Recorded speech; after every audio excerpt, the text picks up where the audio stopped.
जय हिंद, अखंड भारत, हिंदू राष्ट्र।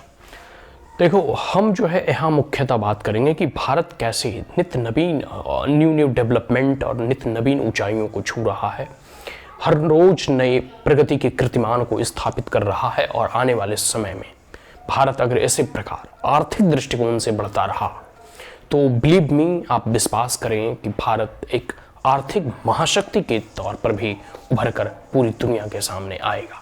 देखो, अगर भारत को विश्वगुरु बनना है या एक कह सकते हो कि सुपर पावर बनना है तो इसे इकोनॉमिकली, फाइनेंशियली जो है कह सकते हो कि सुपर पावर पहले होना होगा।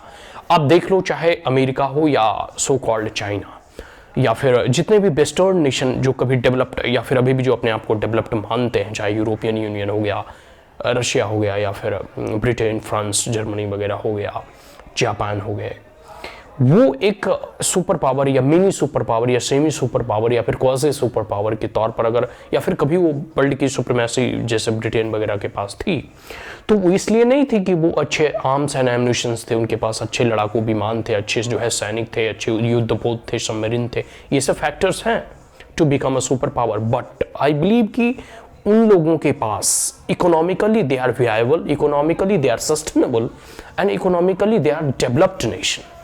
Is that clear? तो आर्थिक दृष्टिकोण से जब तक कोई एक राष्ट्र जो है एक प्रकार से कह सकते हो शक्तिशाली नहीं होता, सामरिक दृष्टिकोण से भी वह राष्ट्र उतनी प्रभावशाली पूरी वैश्विक राजनीति में नहीं हो सकता। हम यहाँ यही कहेंगे कि अभी जैसे देखो, प्रधानमंत्री नरेंद्र मोदी के आने के बाद 2014 के बाद से किस प्रकार से सतत प्रयास किए गए, ease of doing business rank improve किया गया, जीएसटी लाया गया और देयर वर मेनी रेगुलेटरी जो है रिफॉर्म्स किए गए। वैसे बहुत सारे ऐसे rules and regulations, single window system आया, गति शक्ति योजना आई और बहुत सारे ऐसे पीएलआई स्कीम्स आए ताकि जो है कई सेक्टर्स खोले गए, डिसइन्वेस्टमेंट किया गया।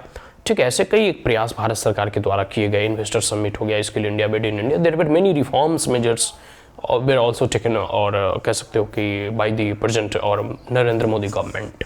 तो एक प्रकार से आप कह सकते हो कि एक सतत प्रयास किया जा रहा है ताकि भारत आर्थिक दृष्टिकोण से जो है दिन प्रतिदिन जो है और उन्नति और प्रगति करे। तो भारत जो है 10वें पायदान पे था आर्थिक, और कह सकते हो कि अगर दृष्टिकोण से किसी भी एक नेशन को जो है अगर आप मेजर करते हो तो 10वें पायदान से अभी भारत 5वीं जो है विश्व की सबसे बड़ी अर्थव्यवस्था के तौर पे जानी जाती है। वह दिन दूर नहीं जब हम ब्रिटेन को भी जो है पीछा छोड़ देंगे और अभी 5वीं और चौथी के मध्य में कह सकते हो कि भारत है। और आने वाले प्रधानमंत्री नरेंद्र मोदी का यह जो लक्ष्य है, उन्होंने स्पष्ट कहा है कि अगर भारत को कह सकते हो कि आगे बढ़ाना है तो आप उन्हें चुने।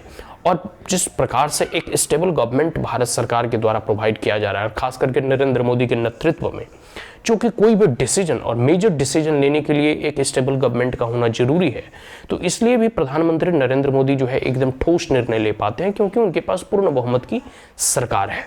और अभी जैसे हमने 5वीं बड़ी अर्थव्यवस्था के तौर पे जो है हमने अपनी कह सकते हो देश को ला पाया है। और आने वाले समय में अगर इसी प्रकार भारत सरकार कार्य करती रही और भारत के यशस्वी प्रधानमंत्री नरेंद्र मोदी की सरकार में तीसरी बार तो सरकार बनेगी ही, ये तो सर्वविदित है, सभी लोग जानते हैं।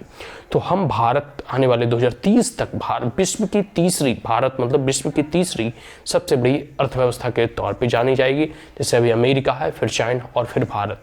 ठीक है, तो एक प्रकार से कह सकते हो यह नरेंद्र मोदी की एक बहुत बड़ी उपलब्धि है और नरेंद्र मोदी का एक विजन है, एक मिशन है और एक टारगेट है, एक लक्ष्य है, एक ऑब्जेक्टिव है।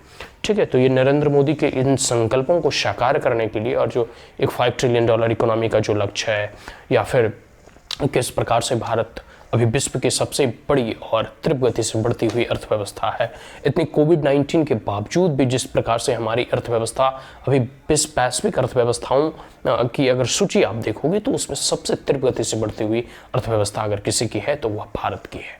ठीक है, तो भारत अगर इसी प्रकार से चलता रहा तो हम 2030 तक जो है वैश्विक पटल पे जो है तीसरी बड़ी अर्थव्यवस्था के तौर पर हम उभरेंगे। और वह दिन दूर नहीं जब तीसरे से दूसरी से पहले भी उभरेंगे। और फिर मैं एक बात को जो है पुनः दोहराना चाहता हूं कि वह राष्ट्र तब तक सामरिक दृष्टिकोण से विश्व की महाशक्ति के रूप में नहीं उभर सकती जब तक कि वह आर्थिक दृष्टिकोण से एक महाशक्ति ना बन जाए।